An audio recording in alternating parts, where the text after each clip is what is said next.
Meni bir shapo turdi. Ishoning men u shapotiga men betim ag'rigan emas.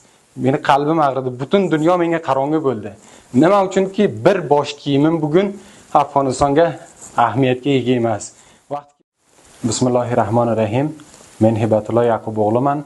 Kobul bilim yurti O'zbek til va adabiyot bo'limini 1-sinf 2-semestr talabasi. Bizga bilim yurtga necha kun oldin aytgan edilar-ki, boyat o'sha bir qog'oz kelgan edi riyosati bilim yurtdan. Uni imzo qilinglar va o'shanga amal qilish kerak degan edi. Unga yozilgan ediki, sizlar boyat to'pni boshlaringizga bo'lsa. Va shunga asos biz barcha o'sha sinfdoshlar bilan va o'sha bo'limga bo'lgan bachalar bilan o'ltirib gaplashib va ular bilan bir qarorga erishdikki, shu bizni o'sha qizil qaro kulolarimiz bor, o'sha o'zbeklarning farhangi kulosi, o'shandan hammamiz olamiz va hammamiz shundan istifoda qilamiz deb bir qaror qildik.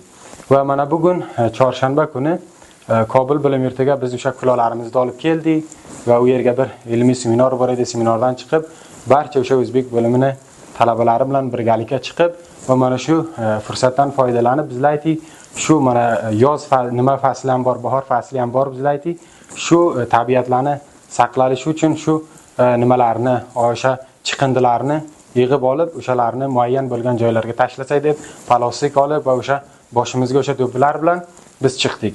Va mana shu jarayonga edikki, biz nima qilib to'xtagan edik, ishora vazir so'yib kelib qoldilar u yerga va bizlarni chaqirdilar-ki, sizlar nima ish qilyapsizlar? Biz aytayapmiz, chiqindilarni yig'otdik. Va shunga bizga aytdi, sizlarni bu boshlaringizdagi nima edi? Biz aytdik, bu farhangi o'zbeklarning farhangi kiyimi yo farhangi to'pisi. Sonra bizga aytdi, bu Afg'onistonda farhanga bunaqa bir kiyim yo'q dedi. Meni sonra ustozlar talosh qildik u odamni tushuntirsa, bu o'zbeklarning to'pisi, o'zbeklar buni doimo kiygan va buni o'zbek ayollar qo'li bilan to'qiydi deb ustozlar tushuntirmoqqa urindi. Hamma ta'sib bilan vazir Said tushunmadi yo qanaqadir u aytdi, bu to'pni xalqlar yo o'sha Manzur Pashtunni nimasiga tegishli bo'ladi dedi. Va biz u yerga aytdikki, biz ular bilan hech aloqamiz yo'q, ularni hech tanimaymiz. Biz hech qanaqa bir siyosiy faoliyat emas. Va aytib, bu to'pni kiyish bir siyosiy faoliyat. Buni sizlar naboyat kiysanglar deb olib boshimizdan oyoq tagiga tashladi. Va menga so'roq berdi, aytdi, senga buni kiyishni bironta aytganmi? Buni nima uchun kiyasan? Men so'ra aytdim, yo'q, menga hech kim so'roq bergan emas, menga hech kim aytgan emas buni kiygin deb. Bu bizning o'sha farhangimizga bo'lgani uchun men bolaligimdan buni kiyaman. Agar har kun kiymasam, o'sha farhangi kunlar bo'lsin, bayramlar bo'lsin, hayit bo'lsin, bunaqa kiyimni men kiyaman. Bu o'zbeklarni o'sha o'yinlarga men aytdim, ayollar to'qiydi. Ayt, yo'q, bu o'zbeklarning kiyimi emas, o'zbeklarniki emas. Bu siyosiy faoliyat dedi. Menga aytdi, nimaga kiyasan dedi, buni hay dedi. Men aytdim, buni meni o'yiga buvim qo'li bilan to'qiydi. Ha, buni nimasini kiymayman, buni nimasi jurum deganimga moksim bor edi, menga aytdi, moksingni tushir. Moksni tushirdim. Meni bir shapo turdi. Ishoning men u shapotiga men betim ag'rigan emas.